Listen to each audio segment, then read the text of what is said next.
Thank you.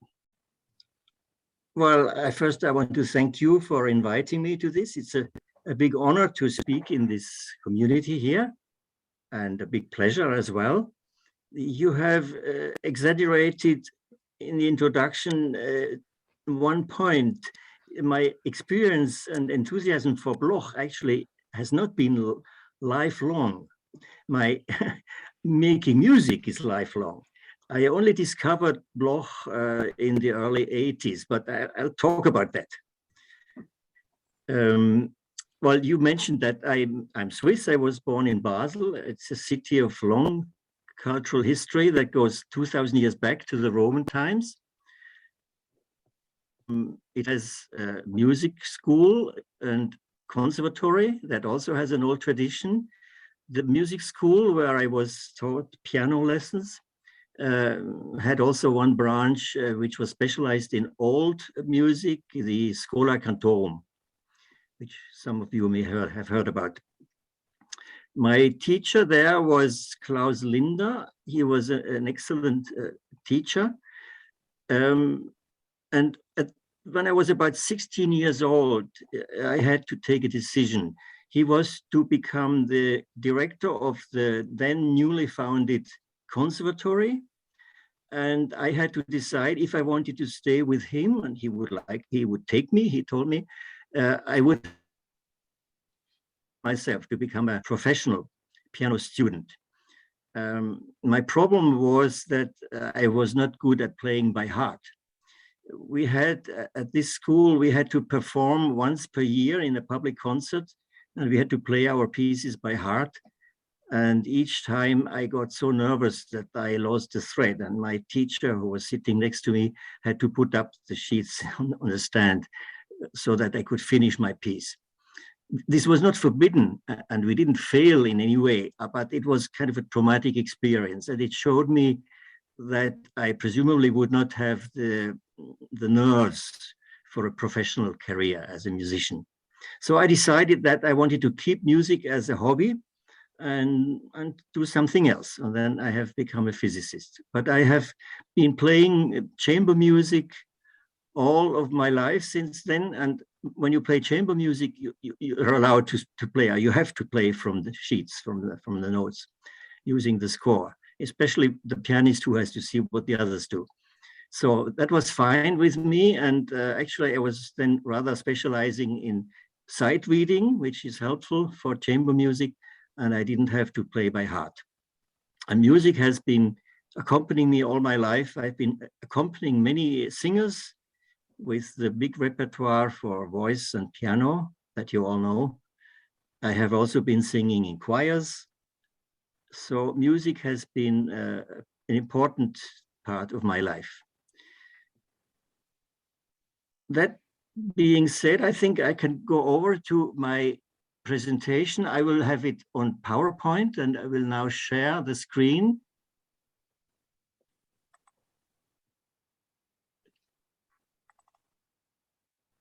So I have to click out one disturbing bar here. Yeah.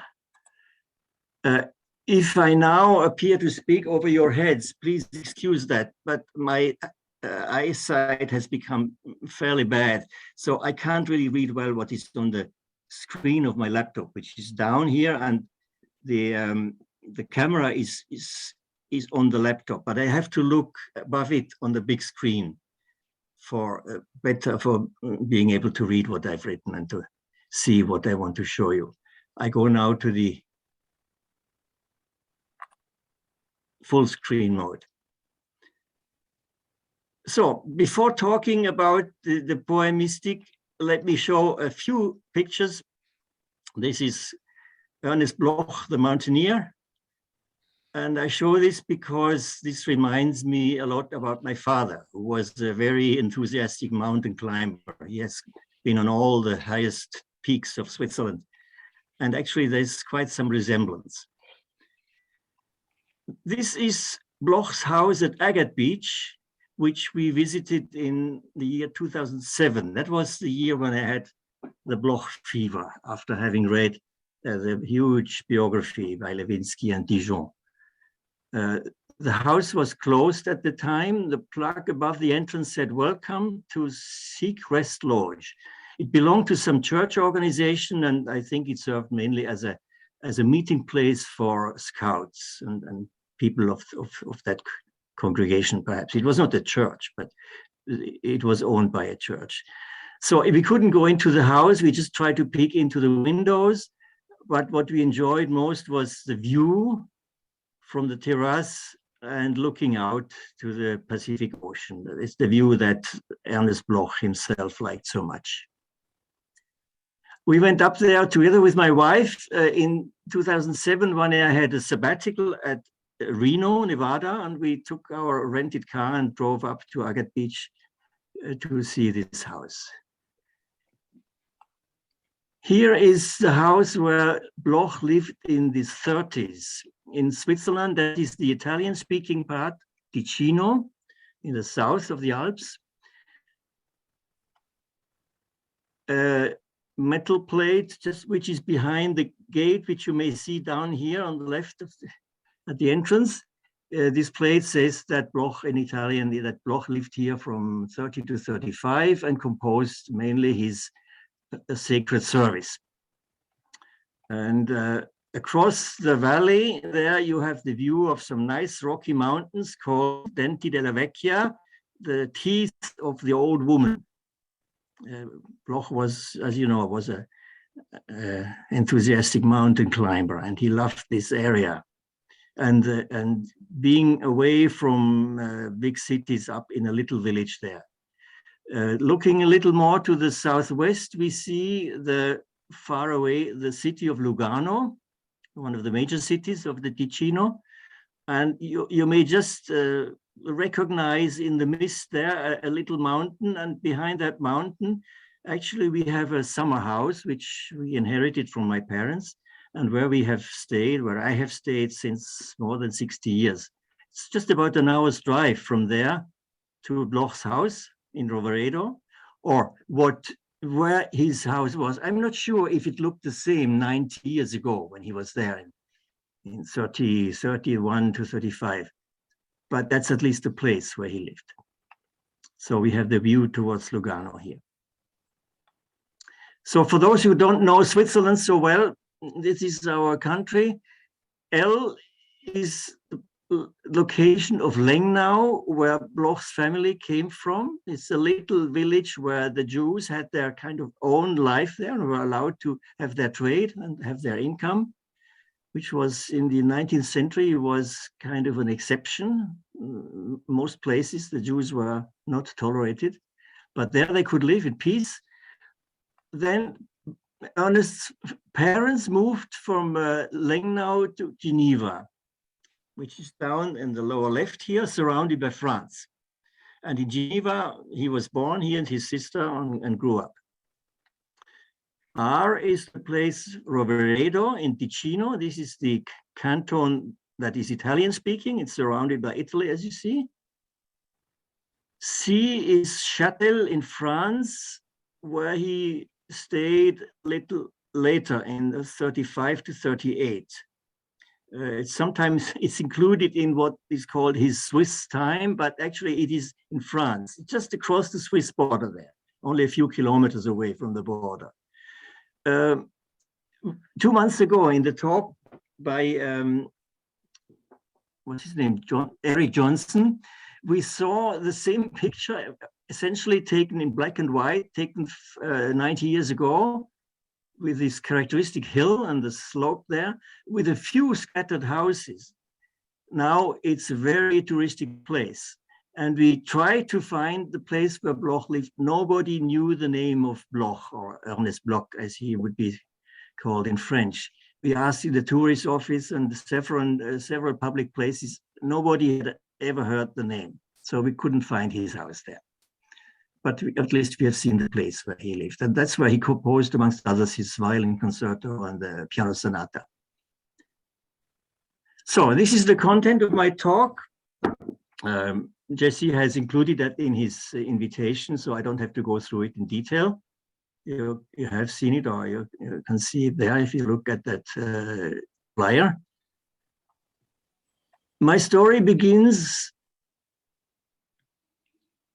in about early 2000 when I stumbled on a CD with violin sonatas and suite Hebraic by Bloch, including two small pieces, Aboda and Melody, played by Miriam Kramer, whom we have seen also here in this seminar series a couple of times, and Simon Over. So at that time, and that's what I mentioned in the beginning, Jesse, I knew nearly nothing of Bloch. I knew he was a Swiss composer. The only thing I knew of him was his Shlomo, the quasi cello concerto. I had heard the violin concerto. It didn't appeal too much to me at the time. And that's all I knew. I knew much better the music of Arthur Honegger and Frank Martin, the two other well-known Swiss composers of the 20th century. I had actually played and or sung some of their pieces. But Bloch was, by and large, unknown to me. And I thought, well, this is now a chance to get to know some of his chamber music. And I listened to it, and I liked it very much. I immediately fell, especially for the second sonata, the Poème Mystique. Now let's hear the beginning. I'll show you at the first page of the score here. I didn't have it at the time, so when I listened, I just listened with my ears, but this helps you to follow the beginning. You see, it follows, it starts out by the violin solo. It starts out all in fifths and fourths, up and down, and only up here there is a second where you see that it's actually in major key. Then the piano takes up the theme, and the two follow each other in kind of a fugato. I'll just play the beginning. It goes a little more than the first page, but you'll hear.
It's wonderful, isn't it?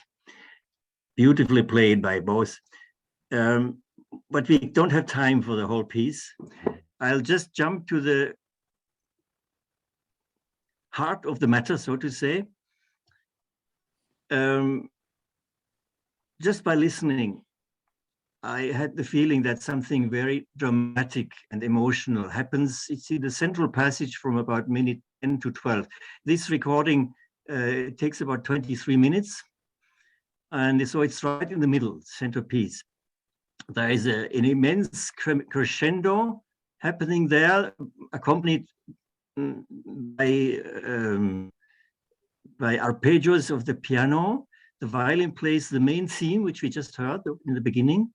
And then the tension comes to a climax, and something like an impact happens. Something is striking, like a lightning or thunder. It's a fortissimo by the piano, then there is nothing, there is silence, and then the violin starts speaking. It's a recitativo, which we know from operas and oratorios, except that here there is no voice taking part. It's just a violin that imitates the human voice. And it seems to want to say something very urgent. The piano insists, replies with some chords, hard chords, and then the violin becomes even more desperate, cries out, and then it comes down again, and led by the piano, it starts playing a very serene and beautiful melody or a song or a chant, accompanied by slow triplets and tremoli of the piano. So let's just hear this, this passage by the same two artists.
What is happening here?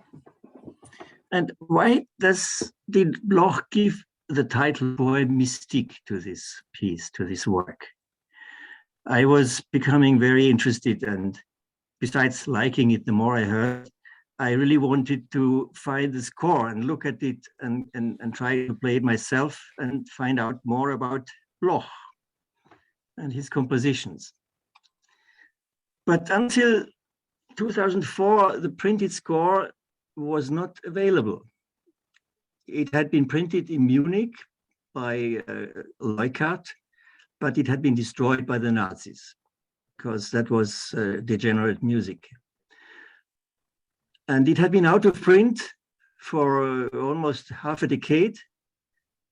Then in 2005, I found Akinori Ito's webpage, Young Person's Guide to Ernest Bloch, a beautifully made website with all of Bloch's work mentioned, lists of all his compositions with discography and description of of some of the works. And there I saw the notes of the beginning of the Poème Mystique. So I wrote him an email and asked, where do you have this from? I've been trying to find it all over Europe. I even had A friend involved who is a librarian and specialized in musical literature. She asked all around Europe and couldn't find it in any of the libraries. There was no copy available. So then this engineer from Japan wrote to me, well, it has just been reprinted near you, near Munich. So Munich is about an hour's drive from here, where I live, by a small publishing house, Berg Planik. It's just south of Munich. So they reprinted it. I immediately bought it and looked at the score, and big surprise. In this central passage, which we just heard, some text is written over the violin part, which is unusual in a piece of chamber music. I mean, of course, you have things like pianoforte or assai, moderato, etc. But the text which is written there is the beginning of the Apostles' Creed, Credo in unum Deum, I believe in one God, which is used in the liturgies of Christian churches and church services and in many compositions of masses. And one page further down, there's also the beginning of Gloria in excelsis Deo. It's another part of the traditional liturgies, glory to God in the highest. Let's look at this. It's, perhaps, I don't know if you can read it. I can barely recognize it with my, I have written the text in red a little larger. What you see here is Credo in unum Deum. I believe in one God. Patrem omnipotentem, Father Almighty, Coeli et terrae, Creator of heaven and earth, and so on. And here is the beginning of Gloria in excelsis Deo, glory to God in the highest.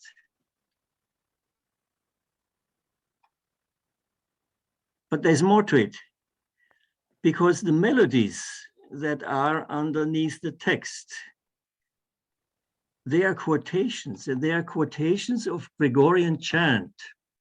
This I learned from, it's a footnote in Lewinsky's biography. Suzanne, his daughter, Ernest Bloch's daughter, has written some sleeve notes in a CD of Poème Mystique. I forget which artist it was. And there she gave the source of this music, of the melodies. And actually, these are parts of Gregorian chant used in the 10th and 11th century. It's a collection of liturgies that were additional to the main ones that were normally sung. And it includes a full credo and Gloria. And we just hear here the beginning of the credo. If you see here,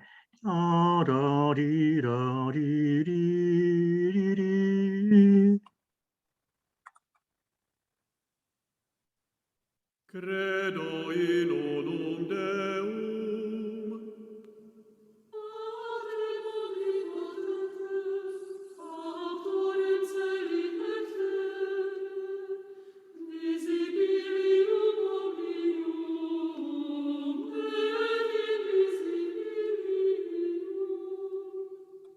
Now, the credo goes on because it includes all the passion of Jesus Christ.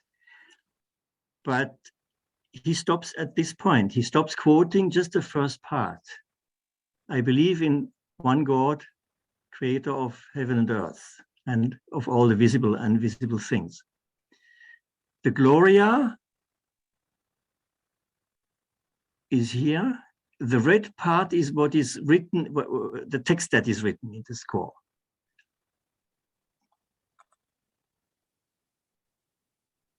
Gloria in excelsis Deum, et in terrae omnibus bone voluntatis, laudamos te,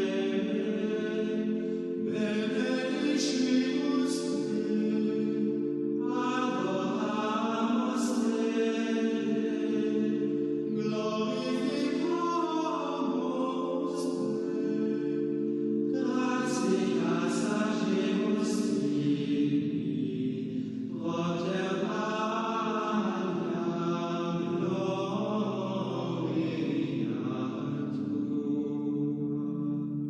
So all this is actually played by the violin.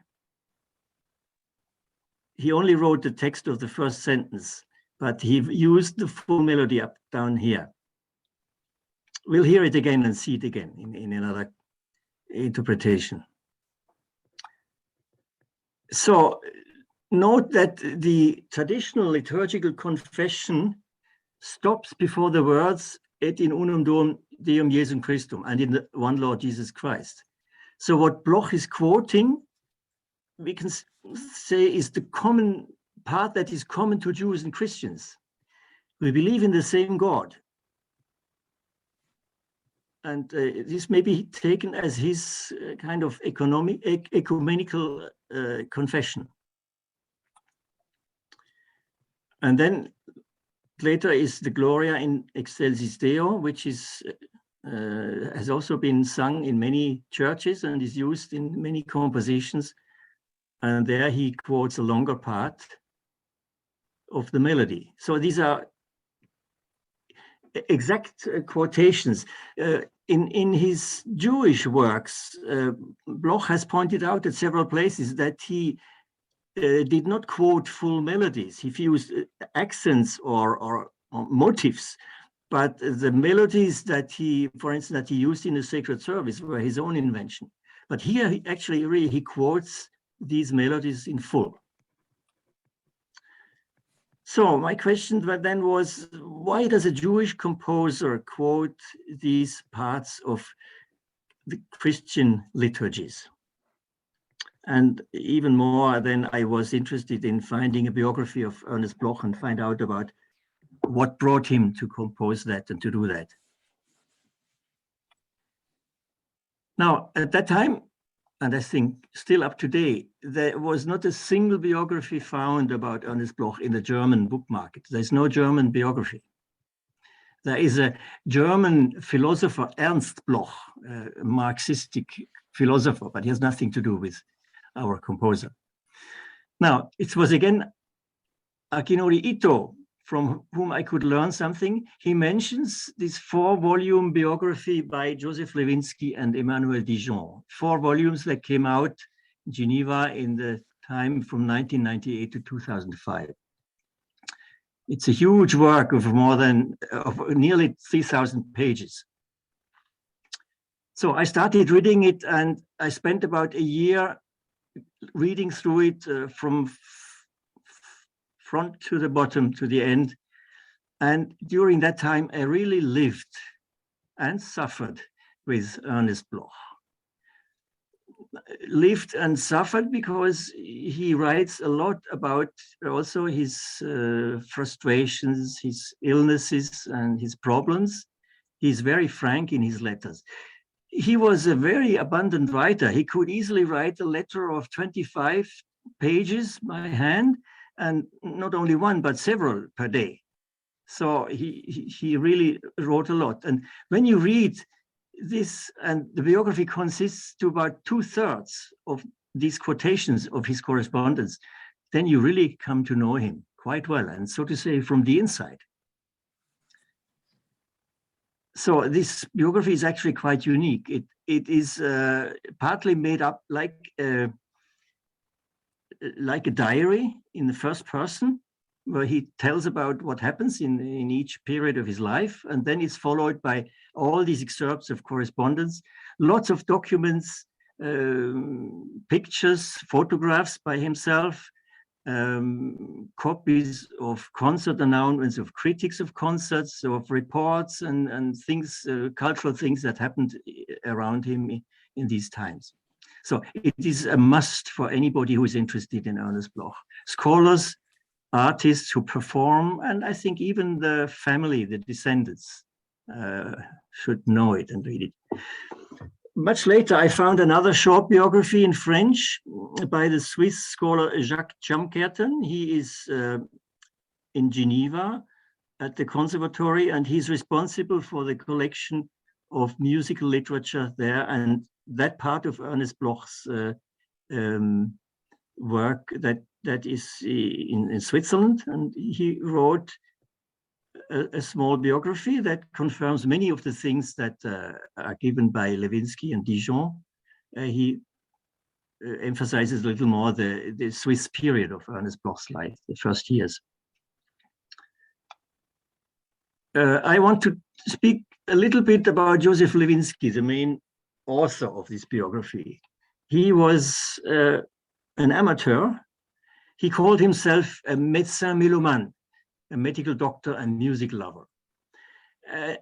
And he spent about 15 years to collect all the documents which he needed for this biography. He brought back more than 30 kilograms of photocopies from the Library of Congress, where most of Bloch's compositions are kept, and to write most of the biography. The plan had been that he wanted to have, or they wanted to have 3 volumes for the biography, and a 4th volume in which Emmanuelle Dijon, she's a musicologist at the, or was at the University of Dijon, she was to write musicologists' analyses of the most important works.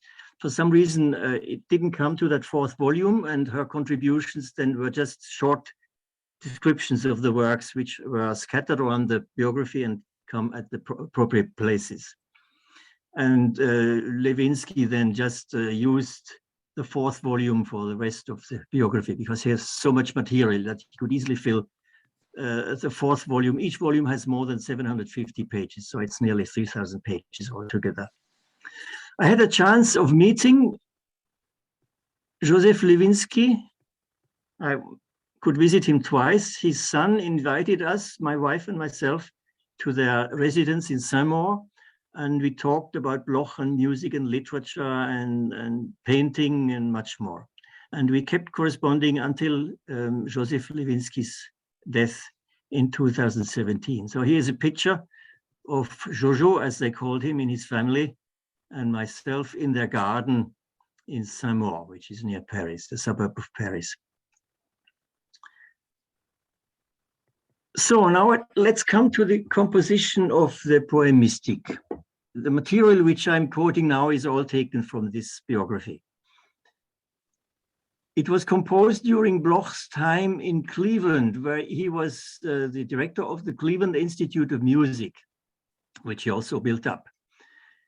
During that time, he composed other important works, the first violin sonata, 1920, then the piano quintet, which is perhaps one of the most interesting piano quintets of the last century.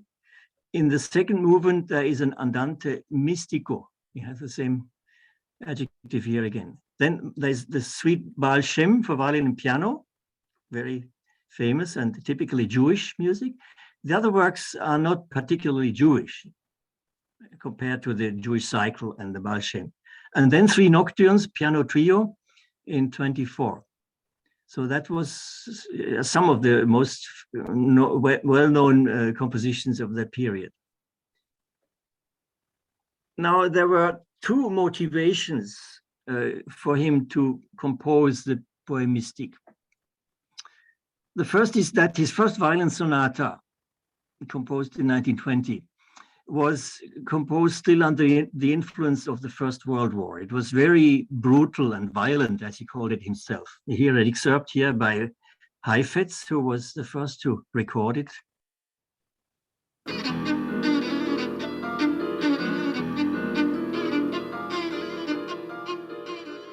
So this reminds almost of Bartók or Stravinsky. And he found himself that it was not easy for the public to listen to such music. And he wanted to compose a counterpiece, something peaceful and more serene. And that was to be his second violin sonata.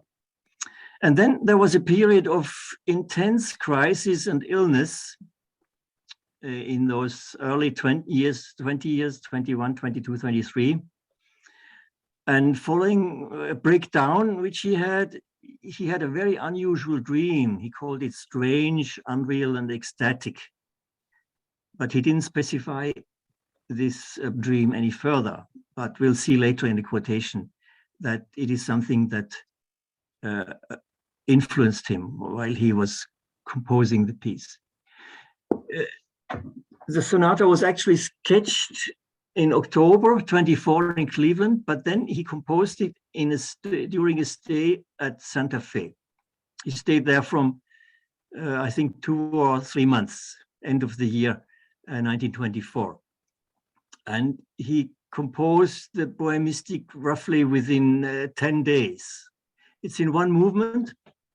The duration is between 19 and 27 minutes, depending on the artists. He notes in the score, sketch finished on the 14th November, realized 20th, realized, it means réalisé in French, it means added all the details. He dedicated the sonata to Antoine de Ribaud-Pierre and Beryl Rubinstein, a couple of musicians who were friends of his. They premiered it privately in New York in January of 25, and then publicly in Cleveland at the Institute of Music in April of 25. During those 2.5 months in Santa Fe, he was actually very productive. He also composed Nuit Exotique, very impressionistic-like orientally influenced piece for violin and piano. Large parts of the Concerto Grosso, number 1, it was finished in 25. Then 2 pieces for string quartet in the mountains, the Méditation hébraïque for cello and piano, and a cycle of 3 pieces for violin, cello, and piano from Jewish life. All that was composed in this short period. He gave a copy of his handwritten score of the Poème Mystique to Jascha Heifetz, who soon recorded it in 27 together with Brooks Smith at the piano. And as I already mentioned, he published it in Munich at the publisher Leuckart. I don't know, I forgot, perhaps I've read it in Lewinsky, but I don't know anymore why he decided to publish in Germany. Because all his works which he composed in America were otherwise published by either by Schirmer or by Fischer. So why send this to Munich? And that decided his fate, because the Nazis later destroyed the plates and all prints. So it vanished then for half a century. Now let's see how Bloch himself comments this composition. While he was in Santa Fe, he was sitting in a hotel. He was across the street. He saw the church, a Catholic church. We have seen it in some pictures in some of the seminars at 2 places. And he writes, I'm translating from his French letter. When I came here, I somehow had the idea that this Poème Mystique would become a posthumous work. But look, I'm alive. It's strange. I have written this mystic work. I have finished it in the real atmosphere, the old Spanish church.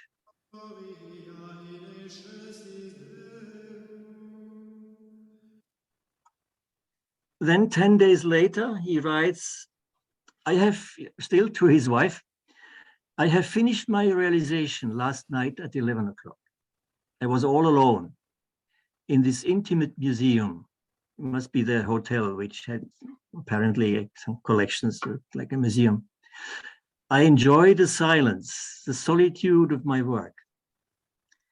It is the first time in my life that I have experienced this. I believe it's fantastic. It's very simple and very lyric. And I don't give a damn about the critics who will find it old game. You like a coarse language, but he actually French, he wrote, Je m'en fous des critiques, which is also rough language. Then a little later, he wrote to his former teacher from Geneva, Alfred Pochon, a violinist who was the leader of a string quartet that performed all his quartets in the United States. He wrote, the first sonata is in a way the world as it is, with the crazy fight of the primordial and blind forces. That's the brutality of the piece. The Poème Mystique is the world as it ought to be, as we dream it, a work full of idealism, of faith, of fervor, of hope, where Jewish themes border on the credo and the almost complete gloria of the Gregorian chant. I believe it is a beautiful work of big lyricism and enthusiasm. And 10 years later, he wrote to Frederick Jacobi, who I think was his pupil and friend, in the Poème Mystique, as sort of the fact that I have used, beside Jewish accents, the credo and almost all of the gloria of the Gregorian chant is in itself a symbol of the orientation of my thoughts when I wrote it. In fact, it is a dream, which, by the way, was influenced by a strange dream that I had a few months earlier under the influence of a too strong dose of Veronal. So that's the strange dream he had. And that prompted him to write this music. So this is now the way I understand this central passage. This is my interpretation. This is not a musicological analysis.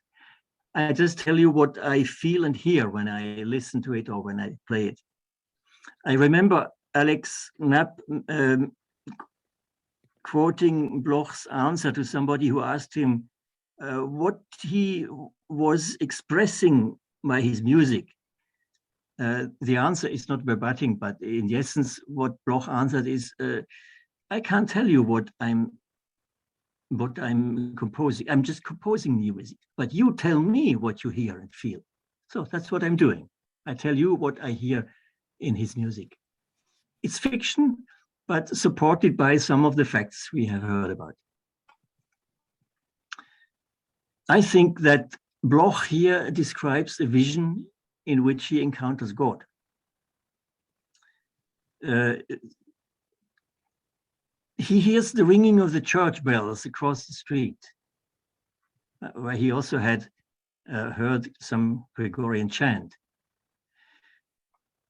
And then at this impact, which we've heard, a vision starts that is followed by a dialogue between God and himself. And the dialogue is concluded by his personal creed, and then followed by the Gloria, the glorification of God. Now let's look at this and listen to it. This is a little before the central part that we've heard before at Mark 13. What we see here is a motif in the piano that to me sounds like ringing church bells. There's the word mystico here.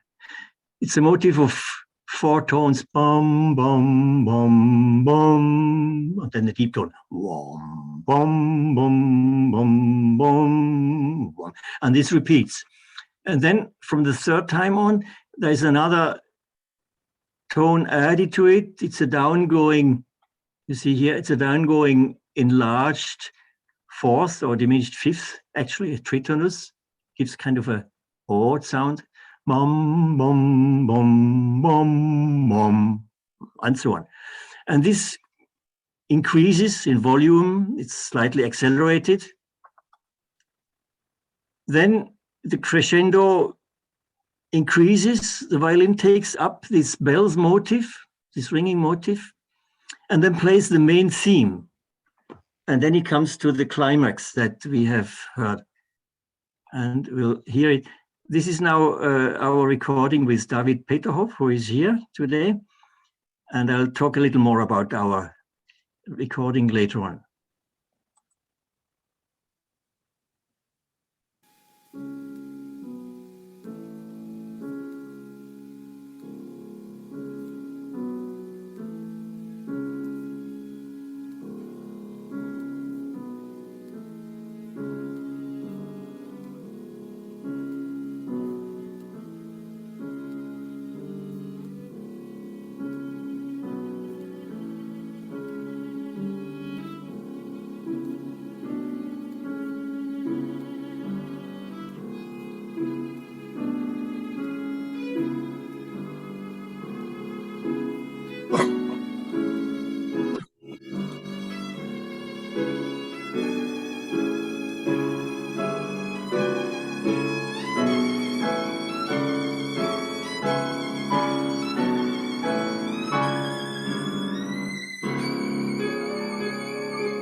that is the climax where the tension is released by what I call the impacts, this fortissimo arpeggio by the piano.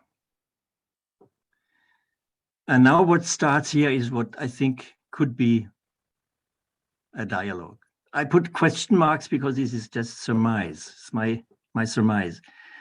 We can identify the violin with the speaker, or with one of the speakers, with Bloch, and the piano could represent God's voice.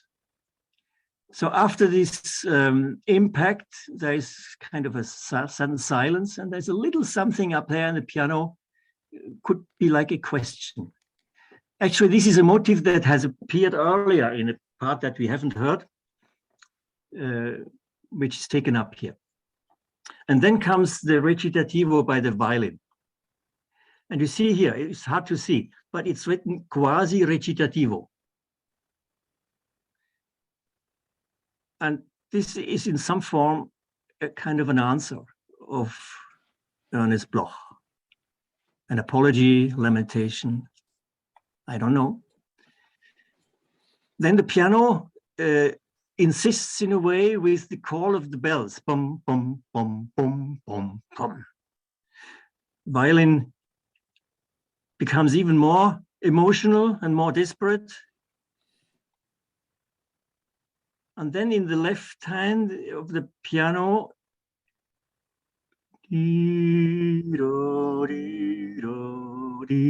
the beginning of the credo, like a suggestion. An outcry by the violin again.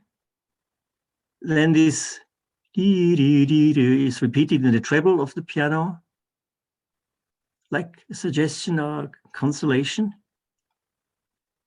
The violin comes down and answers, credo, credo. And then he takes his strength with double stops in octaves. He plays the melody, the Gregorian melody, Credo in unum Deum. So let's hear this now and then what follows.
So that's it, more or less.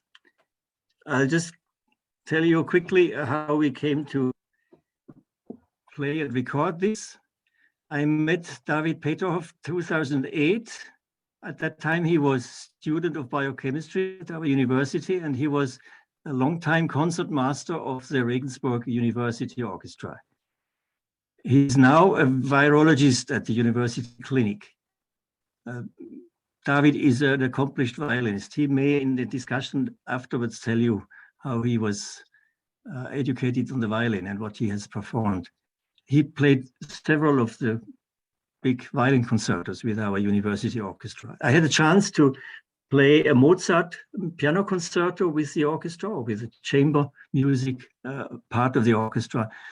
And then he approached me and asked if we wanted to play chamber music together, and if I wanted to take part in a little festival where students of the orchestra played chamber music in various groups. So that's how we came together and started playing. And then we endeavored on studying the Poème Mystique. And we worked very hard during a year to learn this. It's not quite easy. And this had been a dream for several years for me. We performed it on Bloch's 50th death day, on the 15th July 2009, in a lunch concert on the campus. And then we also played it later in private at our home, because we wanted to share it with our friends. This music is very seldom played in Germany, also in Switzerland, unfortunately. So we wanted to share it with our friends. So here we just hear the end. Oh yeah, at that evening we also played the Abodah and Baal Shem. Here we hear the end of the Poème Mystique.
So that's nearly the end of my story, but I want to share with you one interesting question.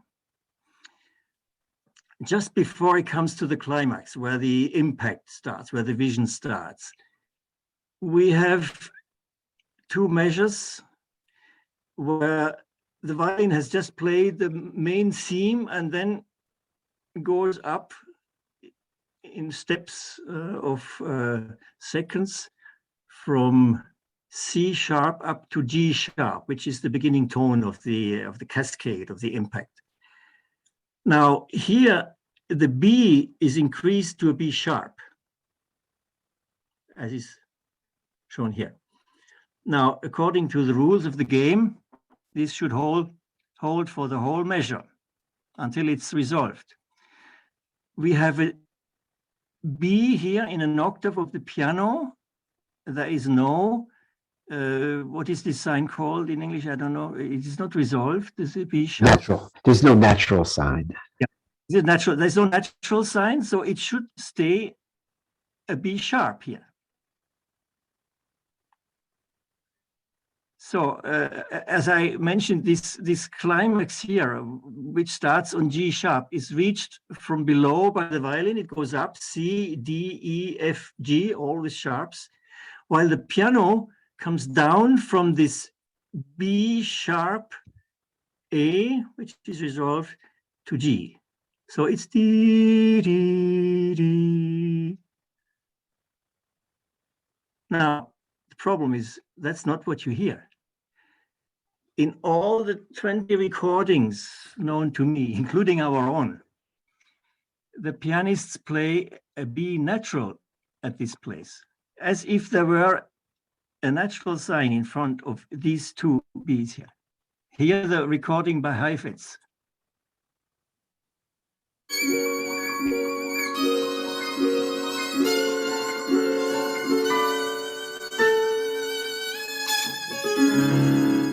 It's perhaps not easy to hear. You have to know exactly what you're looking for, what you're listening to. But he plays a natural here. Now, we know that Heifetz did not have the printed score of Leuckart, but he had a handwritten copy by Bloch. And so he's pianist. So my question is, does the original handwritten score of Bloch have a B natural there? Who has a copy of it? Where is the autograph? I would like to know. If he really intended a B flat at that place, then it would mean that the Leuckart edition has a misprint and that everybody is playing the wrong thing. In his late revisions that he made to the work, if we have time, we can come to that in a moment. He did not correct the piece or the score at that point. And this is how it would sound. We've just, with David, we have recorded it 2 months ago. No, 1 month ago for this occasion. As I told you, I didn't play it correctly. I did what everybody else plays, perhaps influenced, perhaps not, because this descent is very natural, like classical, but it sounds much more Jewish, like klezmer music. And this is how it would sound.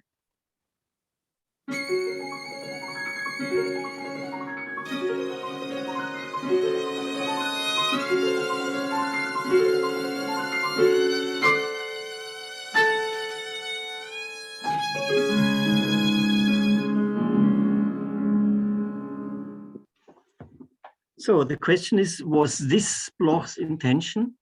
If it was, why has it been printed wrong? Why was it not corrected? Why does everybody not play this? It's an open question. I asked Miriam Kramer, and she also couldn't answer me. He told me, yes, there's a problem there. And she just hopes that Bloch is not angry with the pianists who play it wrong, if he really meant a B sharp. Okay, question. I have used an hour now. May I spend 5 more minutes to speak about these revisions, Jesse? Or yes, I think that would be fine. 5 more minutes to speak about revisions, please.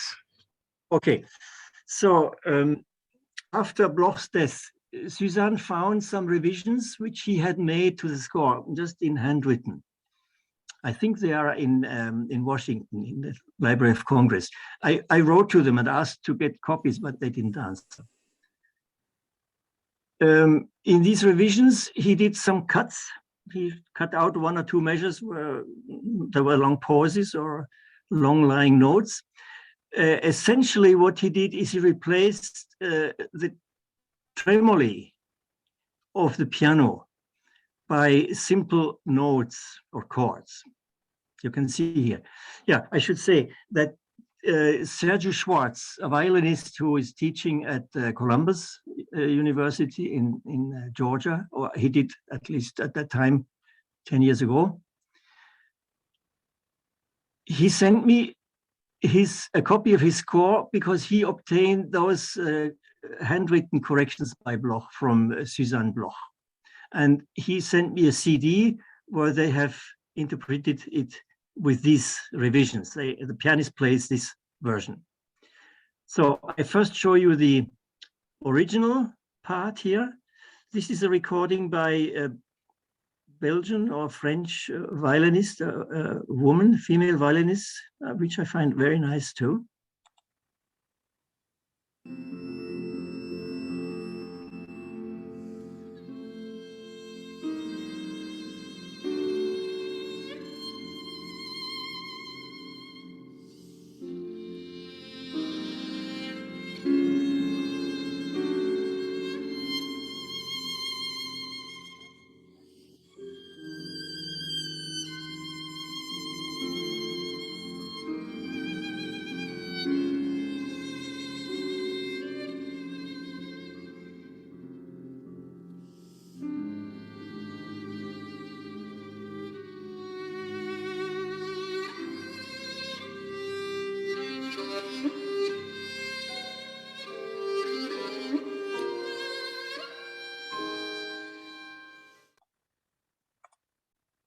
And this is the revised version.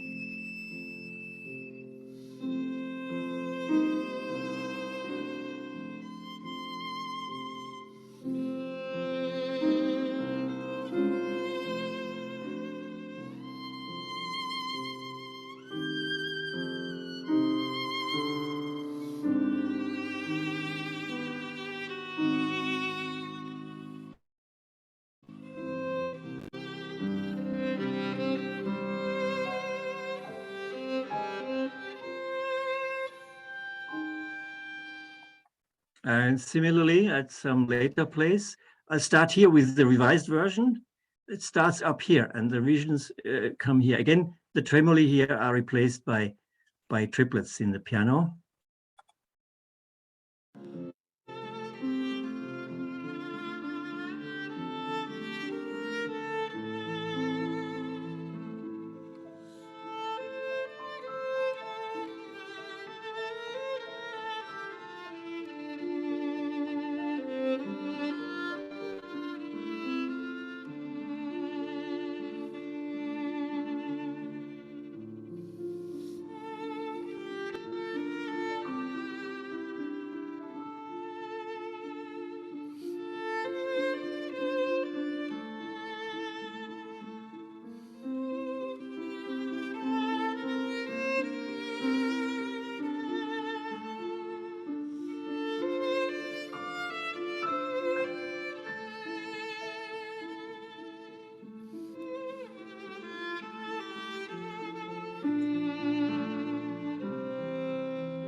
And here the original.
It's left to everyone to decide what he or she likes best. I personally prefer the original version. I think this tremolo shows the excitement of Bloch's mind when he composed this piece.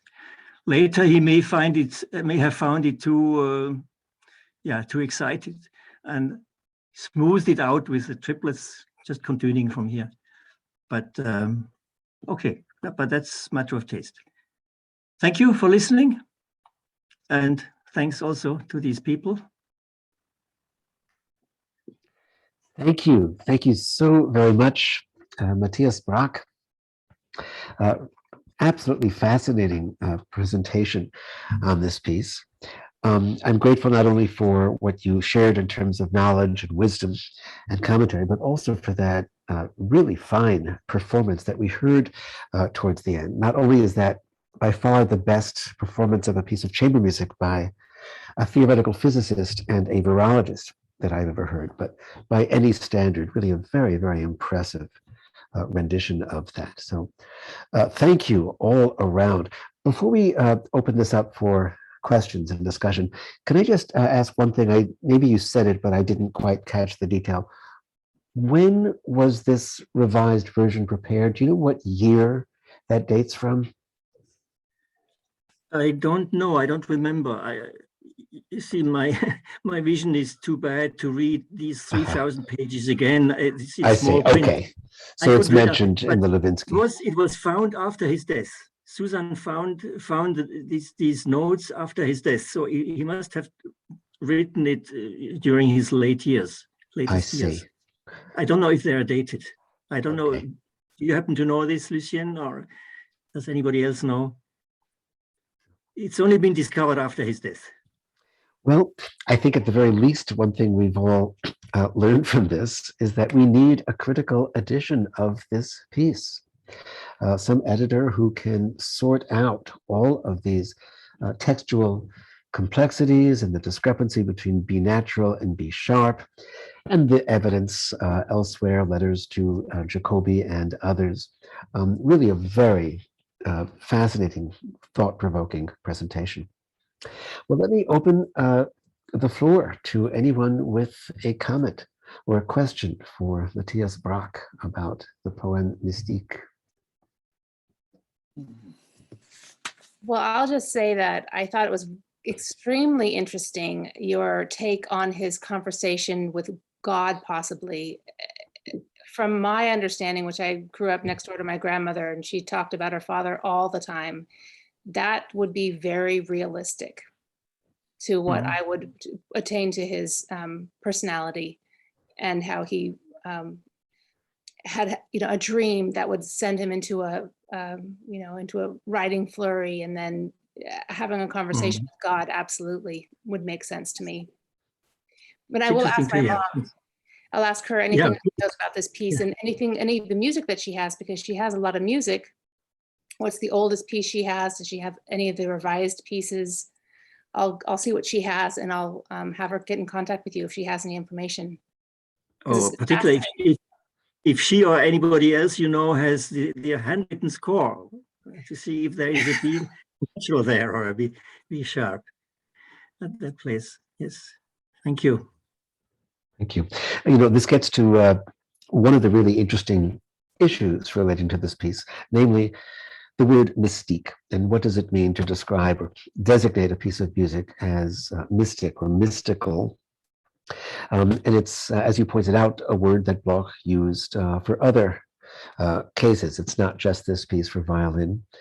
One thing I guess in common with many examples of mysticism is the idea of breaking down boundaries, which operates in a way on two different levels here. On the one hand, we're not thinking about God as in some completely separate sphere, God in heaven, ourselves down below, but of the possibility of some sort of communion, some direct contact, which is one of the ideas that you explore with this idea of a dialogue.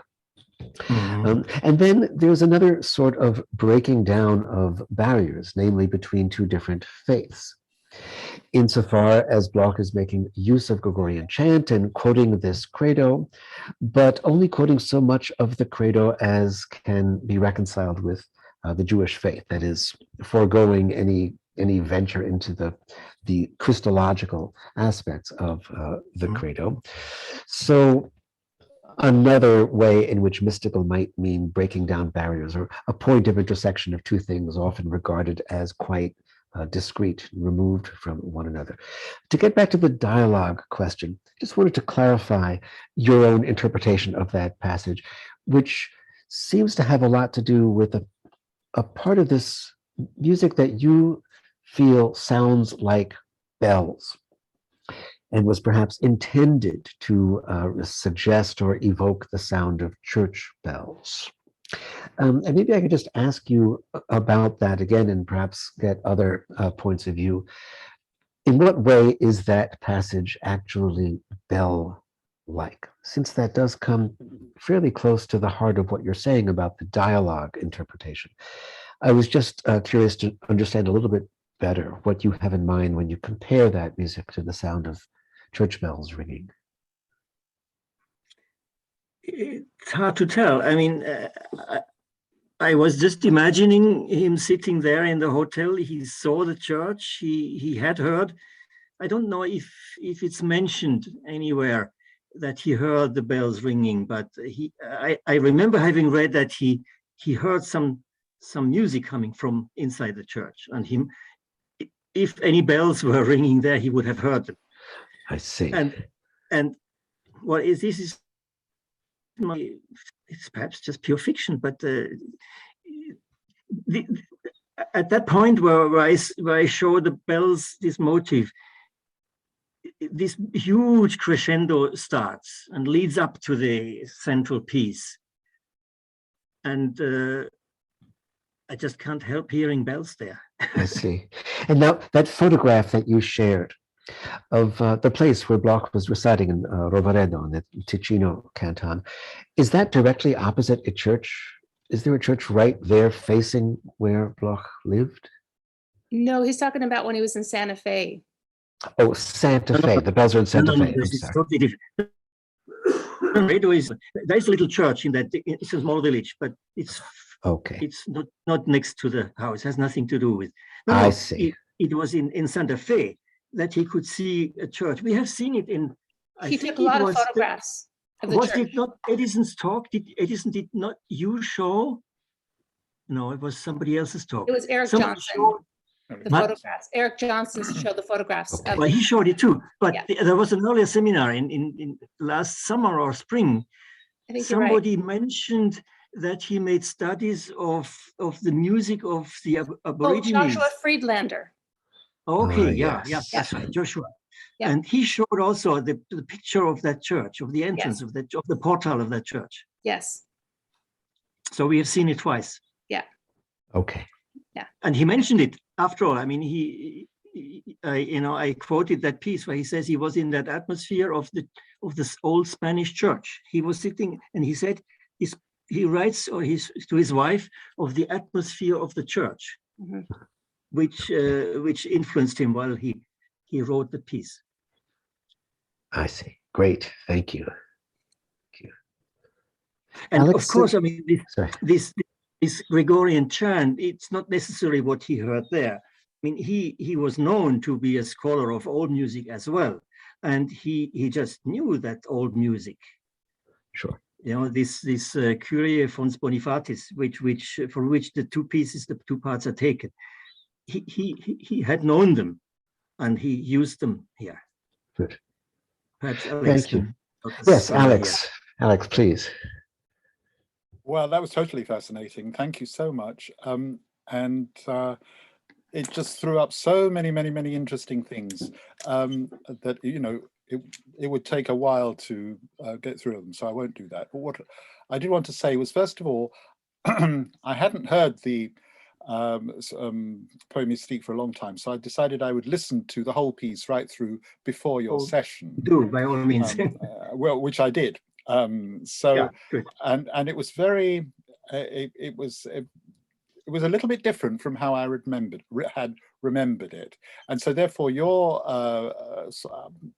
the way in which you evoked many of the feelings of your own and how they might connect with Bloch's feelings, I found was very interesting and actually very meaningful. Bloch did have this very interesting idea that a lot of the time when he was composing, he was in communion with God. This is something that he mentioned here and there. Now, when it came to the sacred service, Avodat HaKodesh, for example, which he composed, as we know, 1930 to 33, in Roveredo, he wrote, among many other things, I mean, he wrote a lot of stuff about composing it, but he also said, this has become a private matter between God and me. This is a very strong statement. He was not ashamed to say that. I mean, most other people might feel that it was maybe possibly a tiny bit immodest to talk in that way, but he was not afraid because he felt that this was actually what was happening. And it's interesting because that does connect up with a long tradition in Hasidism, in Hasidic Judaism, where there are conversations on a regular basis between Hasidic saints or rabbis with God. they regard this kind of dialogue as something very natural, and they have this going on all the time. So in fact, it seems to me that Bloch was very much tapping into that kind of way of thinking, that kind of mentality, where it was perfectly natural to talk with God and for God to talk to him. And I can see that very much so in this context, where we have the examples of the Gregorian chant, which, by the way, I think those settings are very beautiful and really extremely touching. So I feel that there were a number of other things that came up during the conversation, but I think that was the main thing that struck me about this particular thing. I should say, though, that when you see, one has to be very careful about what Bloch says about his music. To be very careful. And for example, you quoted him as saying that in the Avodat HaKodesh, for example, I just happened to use that example a second time, he said that in it, these are all his own creations. There's nothing, there are no quotations from Jewish traditional music, which is that's not the case. At the end of the first section, there is a section called Tzur Yisrael, which is a Hebrew prayer, and he got the traditional Ashkenazi setting from Cantor Reuben Rinder, who was the cantor of Temple Emmanuel, who actually had sort of commissioned the work for that particular congregation. And so therefore it's there right at the end of the first section out of 5, where the actual melody is chanted absolutely as he got it from Cantor Reuben Rinder. Now, I'm not making a big deal out of that. I'm just saying that Bloch sometimes said there's nothing Jewish about this, when in fact you can find all sorts of things Jewish in it. On the other hand, there are all sorts of other things that you can find in Bloch that come from all sorts of other different backgrounds. And your comment about Gregorian chant, Bloch was actually, it seems, one of the pioneers of getting Gregorian chant and, well, shall we say, pre-Renaissance and Renaissance music well known in the USA. Before that, you know, one had heard of it, but it wasn't on the map. Bloch put it on the map.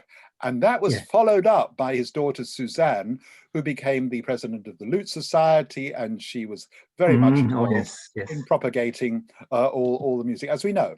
So I'm just saying that it was no accident that Bloch should feel a strong connection with Gregorian chant, which he studied and knew very well.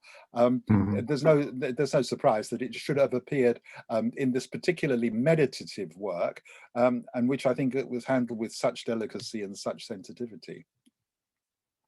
Okay, thank you very much. Yeah, that's interesting. So he thought himself of having contact with God when composing. So this makes it plausible. Yeah. Okay. Good. I didn't know that. I hadn't read that. I forgot. I jumped for something in this dialogue because he had in the quotations. It was said he said that Jewish themes or Jewish elements were coming together with the Gregorian chant. So I guess what he means there are these interjections by the violin. When the violin complains or suffers in this dialogue. I think this could be the Jewish accents which he meant. Or he I don't think that there were any actual quotations, but I must have confessed that I haven't actually analyzed or studied closely the Poème Mystique. So I don't honestly know well enough, just from listening to it now a couple of times. I wouldn't be able to say I know the piece well enough to be able to make any assessment of that. But I think one could, if one settled down, just have a look and see, you know, whether there are any Jewish elements or not. But I don't know whether one should spend all one's time trying to find Jewish elements in Bloch. I think, you know, one should find other things as well and just generally enjoy the music and not feel to be too analytical about it. Yeah, no, just because he emphasizes at 2 places that Jewish elements were coming along with the Gregorian chant. And so in this idea of a dialogue, of course, it is Bloch who represents the Jewish voice. So that is also a Jewish element, if he himself is speaking there.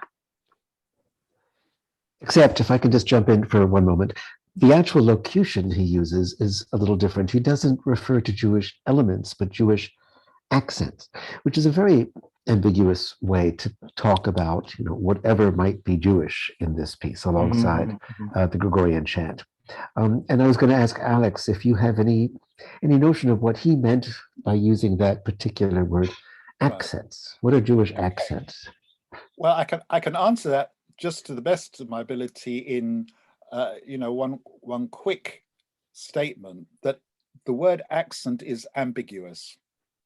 So that means accents can mean general feel, general atmosphere, general sort of a kind of way of presenting musical material that makes it sound Jewish to certain people's ears, right? So that's a very general and very non-specific way.